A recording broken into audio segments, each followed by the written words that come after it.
टूनी जब गर्भवती थी तभी उसके पति टुन्नू की एक दुर्घटना से मौत हो गई थी। कलमुही अब सारा दिन यूं ही टसुए बहाती रहेगी या घर का काम भी करेगी? माँ जी, वो मेरे पेट में बहुत दर्द हो रहा है। आपको तो पता ही है, मेरा 9वां महीना चल रहा है, मुझसे उठा तक नहीं जाता। मैं काम कैसे करूं? आए हाय, एक तो मेरे भाई को खा गई, अब महारानी आराम फरमाने के बहाने ढूंढ रही है। चुपचाप खड़ी हो और खाना बना जाकर। टूनी बेचारी दर्द से बेहाल उठती है और दूसरी डाल में बने किचन में जा ही रही होती है। तभी उसको चक्कर आ जाते हैं और वो नीचे गिर जाती है। टूनी के गिर जाने से उसके सर से काफी खून बहने लगता है। तभी आवाज सुनकर बबली और लूसी कबूतरी वहाँ आती है। अरे माँ, ये क्या हो गया? अरे गिरी कैसे है ये छोड़, ये सोच इससे छुटकारा कैसे पाएं। अगर आसपास पड़ोस में से किसी ने इस हालत में देखा तो हम पर ही इल्जाम आ जाएगा। चल थोड़ी देर इसे ऐसे ही पड़े रहने देते हैं, फिर ले जाएंगे हॉस्पिटल। तब तक हमें इसे हमेशा के लिए छुटकारा मिल जाएगा। कुछ समय बाद टूनी हॉस्पिटल में आ जाती है। तभी डॉक्टर बुलबुल बबली से कहती है, हम आपकी बहू को तो बचा नहीं पाए, लेकिन उन्होंने एक बेटी को जन्म दिया है। अरे माँ, ये तो सोने पर सुहागा हो गया। बिना कुछ करे धरे ही इस चुड़ैल से छुटकारा मिल गया। हाँ, बात तो तू ठीक कह रही है, लेकिन इसकी बेटी का क्या करें? खुद चैन की सांस लेकर मर गई और इसे हमारे मत्थे छोड़ गई। अब बबली और लूसी उस बच्ची को घर लाकर अकेले कमरे में छोड़कर चले जाते हैं और बेचारी बच्ची भूख के मारे रो रही होती है। वही टूनी मर चुकी थी, लेकिन टूनी की आत्मा मंदिर में जाती है और भगवान से कहती है, हे भगवान, तूने मुझे अपने दरवाजे पर इस तरह बुलाया है तो तू ही मेरी मदद कर। मेरी छोटी सी बच्ची का कोई नहीं है, तो मुझे थोड़ी शक्ति दे दे ताकि मैं उसका ध्यान रख सकूं। जब वो अपना खुद ध्यान रख लेगी तो मैं तेरी शरण में आ जाऊंगी। दे दे भगवान, शक्ति दे दे। तभी भगवान उसकी प्रार्थना सुन लेते हैं और टूनी फिर से कुछ टाइम के लिए चिड़िया के रूप में आ जाती है। वहीं लूसी बबली से कहती है, माँ, इसकी रोने की आवाज ने तो मुझे परेशान करके रख दिया है। आप कहीं छोड़कर आ जाइए। तभी बबली उस बच्ची को जंगल में एक नदी किनारे छोड़ देती है और वहाँ से चली जाती है। तभी वहाँ से एक सांप जा रहा होता है। टूनी चिड़िया आकर उस बच्ची को बचा लेती है। टूनी उसे गोद में लेकर बहुत खुश होती है और भगवान से कहती है, धन्यवाद भगवान जी, धन्यवाद। जिसका कोई नहीं होता उसका भगवान होता है। अब टूनी उसे लेकर रास्ते में से जा रही होती है। फिर टूनी सोचती है, मैं इसे रखूंगी कहाँ पर? इसके लिए घर भी होना चाहिए। तभी टूनी को सामने एक खाली शौचालय दिखता है। टूनी शौचालय को अच्छे से साफ करती है और वहीं पर ही अपनी बच्ची के साथ रहती है। भगवान, आपने मुझे शक्ति तो दी है, लेकिन मैं इसका अपने लिए फायदा नहीं उठाऊंगी। मैं खुद मेहनत मजदूरी करके अपनी बच्ची को पालूंगी। अब टूनी चिड़िया एक बरगद के पेड़ पे बने घर में जाती है। वहाँ जाकर टूनी उन आंटी से कहती है, मैम साहब, मुझे काम की बहुत जरूरत है। वैसे तुम क्या काम कर सकती हो? और तुम्हारी तो इतनी छोटी बच्ची है। मैम साहब, मुझे काम की बहुत जरूरत है। अगर मैं काम नहीं करूंगी तो मेरी बच्ची भूखी मर जाएगी। मेरे अलावा उसका कोई नहीं है। जंगल में फसल भी इस बार नहीं हुई है। अब उस मैडम को टूनी की बातें सुनकर तरस आ जाता है। ठीक है ठीक है, अब रोना बंद करो। अब ये बताओ तुम क्या कर सकती हो? जो आप कहें वो मैं करूंगी। मैं घर की साफ सफाई के अलावा जंगल से सूखी लकड़ियाँ भी चुनकर ले आऊंगी। तभी टूनी चिड़िया जल्दी से उसके घर का सारा काम कर देती है। टूनी चिड़िया की मैडम काम को देखकर बहुत खुश होती है और उससे कहती है, तुमने तो बहुत अच्छे से काम किया। ये लो खाना खा लेना। मैम साहब, खाना मत दीजिए। थोड़ा मेरी बच्ची के लिए दूध मिल जाए तो वो दे दीजिएगा। फिर टूनी चिड़िया वहाँ से दूध लेकर टॉयलेट वाले घर में चली जाती है और वो अपने असली रूप में आ जाती है। फिर वो टुनटुनी को दूध पिलाती है। अगले दिन फिर टूनी काम के लिए चिड़िया का रूप लेकर चली जाती है। अरे सुनो, आज मेरा बर्थडे है, तुम बिना खाए यहाँ से नहीं जाओगी। टूनी चिड़िया मन में सोचती है, अरे मैं ये मैडम को कैसे बताऊं? मैं ये घास फूस वाला खाना नहीं खाती। मैं चिड़िया नहीं, एक आत्मा हूँ। मैम साहब, आज मुझे जरूरी काम है। ये कहते हुए जल्दी से टूनी वहाँ से चली जाती है। कभी कभी ये कुछ अजीब सा बर्ताव करती है। इसे खाने को दो, ये हमेशा मना कर देती है। कुछ तो गड़बड़ है। अब सुंदरी टूनी का पीछा करती है।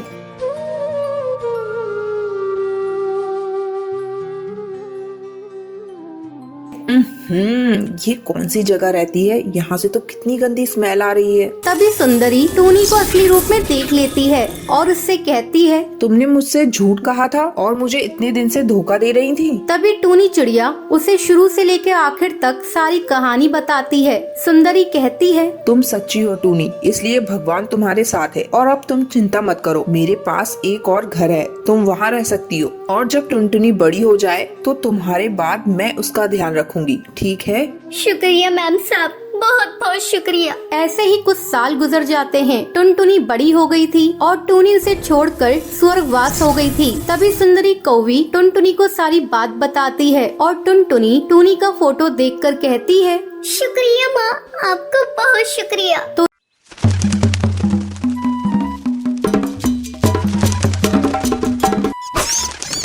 टूनी चिड़िया की पति की मौत के बाद टूनी चिड़िया बेसहारा हो जाती है। वो अपनी बेटी को लेकर जंगल में दर बदर भटकती है, लेकिन उसे कहीं भी घोंसला बनाने के लिए सूखी लकड़ियाँ नहीं मिलती। तब वो एक पुराने शौचालय में शरण लेती है। जगह बहुत गंदी थी, लेकिन किसी तरह वो अपनी बेटी टुनटुनी के साथ वहाँ पर रहने लगती है। टुनटुनी, ओ टुनटुनी, बेटा जल्दी उठो। तुम उठती हो या मैं लाऊं ठंडा पानी? ठंडा ठंडा पानी जब पड़ेगा तेरे बदन पे तो तेरी जल्दी आँख खुल जाएगी। जल्दी उठ बेटा, तेरे स्कूल का टाइम भी हो रहा है, अभी तुझे तैयार भी होना है। क्या माँ, सोने दो ना अभी थोड़ी देर, बहुत जल्दी उठा देती हो। बेटा जल्दी कहाँ है? सुबह के 10 बज रही है। माँ, मैं इतना अच्छा सपना देख रही थी, तुमने मेरा सपना तोड़ दिया। चल उठ सपने की बच्ची, गरीब का सपना कभी सच होता देखा है? इतनी बड़ी हो गई है लेकिन अक्ल तुझे अभी तक नहीं आई। चल उठ बेटा, बाकी के सपने कल देख लेना। अच्छा माँ, अब भाषण देना बंद करो, मैं जा रही हूँ तैयार होने। जब तक टुनटुनी स्कूल के लिए तैयार होकर आती है तब तक आप मेरे चैनल को सब्सक्राइब कर लीजिए। हाँ ठीक है, तैयार होके आजा, मैं तेरा लंच तैयार कर रही हूँ। टूनी चिड़िया जल्दी जल्दी खाना बनाकर टुनटुनी का लंच पैक करने लगती है। अरे माँ, आज तुमने लंच में क्या बनाया है? मैंने तेरे लंच में चावल की खिचड़ी रखी है। क्या माँ, जब देखो खिचड़ी खिचड़ी खिचड़ी, मुझे नहीं खाना। आपको चावल की खिचड़ी के अलावा और कुछ बनाना नहीं आता? मैं आज लंच लेकर नहीं जाऊंगी, इसे आप ही खा लेना। अरे टुनटुनी, इतना गुस्सा क्यों करती है? तू स्कूल में खाली पेट कैसे रहेगी? ये ले 5 का नोट, जाते जाते पार्ले जी लेती जाना। टूनी के घर का किस्सा रोज यही था। टूनी के पति को गुजरे कई साल हो चुके थे। वो अपनी बेटी की देखभाल अकेली ही कर रही थी। वो अपनी बेटी को पढ़ा लिखा कर अफसर बनाना चाहती थी, लेकिन उसकी बेटी बहुत ही नकचड़ी थी। वो अपनी माँ से प्यार तो बहुत करती थी, लेकिन उसकी टोका टाकी पसंद नहीं थी। टुनटुनी को स्कूल भेजने के बाद टूनी चावल के दाने बीनने जाया करती थी। उन्हें बेचकर वो अपना और अपनी बेटी का पेट पाल रही थी। आज कैसे लेट हो गई टूनी चिड़िया? क्या करूं, मेरी एक छोटी बेटी है, उसे स्कूल भेजने के बाद ही मैं दाना ढूंढने जाती हूँ। क्या करूं, मेरी बेटी बहुत आलसी है, सुबह उठने में बहुत परेशान करती है, उसी के चलते देर हो जाती है। ठीक है, अब ज्यादा बातें मत बनाओ, ये लो अपने पैसे।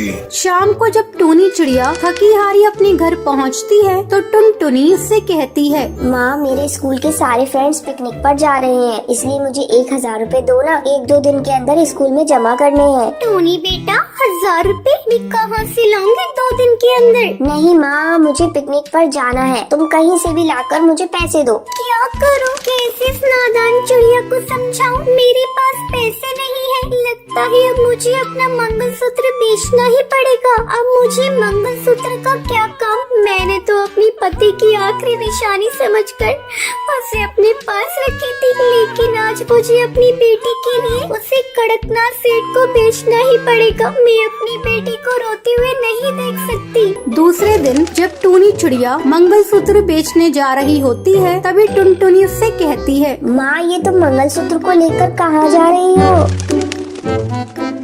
बेटा, तेरे पिताजी तो रहे नहीं, इस मंगलसूत्र का क्या काम? इसे बेचकर मैं तेरी पिकनिक की फीस भर दूंगी। नहीं माँ, मैं आपको ऐसा नहीं करने दूंगी। मुझे पिकनिक पर नहीं जाना। मैं तुम्हें पापा की आखिरी निशानी नहीं भेजने दूंगी। इस मंगलसूत्र से पापा की बहुत सारी यादें जुड़ी हैं। माँ, मैंने बहुत बड़ी गलती कर दी है। अब मैं तुमसे किसी बात की जिद नहीं करूँगी। मैं कल ही अपने दोस्तों से कह दूंगी मुझे पिकनिक पर नहीं जाना। बेटा तो बहुत समझदार हो गई है, मुझे तो चिंता हो गई थी मैं तेरी जिद को कैसे पूरा करूँगी। चलो माँ, अपने आंसू पोंछ लो। फिर दोनों खुशी खुशी रहने लगती हैं।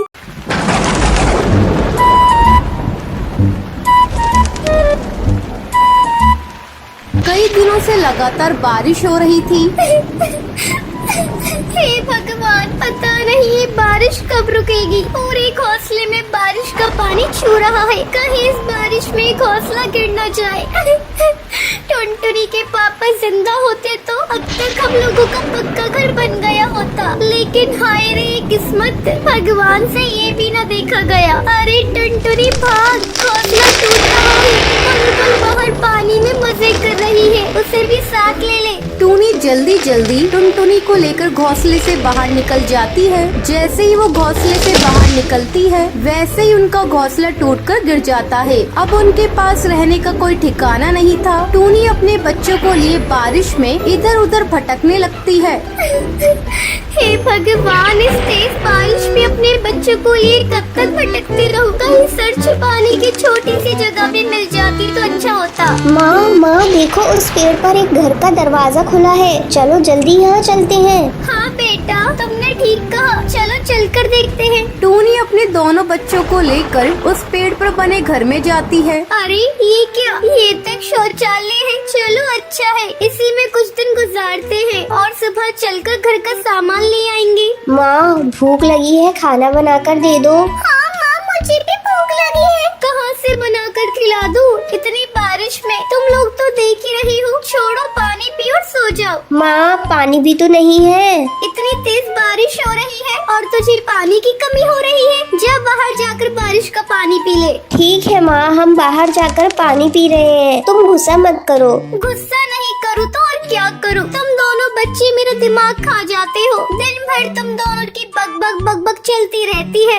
सुबह से तुम लोग मुझे परेशान किए हुए हो। चलो अब यही कम्बोर्ड के पास सो जाओ। टूनी के दोनों बच्चे कम्बोर्ड के पास सो जाते हैं, लेकिन टूनी की आंखों में नींद नहीं थी। बच्चे तो जैसे तैसे सो गए। अब मुझे इनकी रात भर रखवाली करनी होगी। मुझे जहरीले जीव जंतुओं से इन बच्चों को बचाना होगा। सुबह जब उन तीनों की नींद खुलती है तो वो देखते हैं बाहर भीड़ लगी हुई है। पक्षी कतार में खड़े हैं। तभी उनमें से कौवा बोलता है, अरे अरे, इस शौचालय में तुम लोग क्या कर रहे हो? चलो हटो तुम लोग यहाँ से। हम सभी को इसमें शौचालय के लिए जाना है।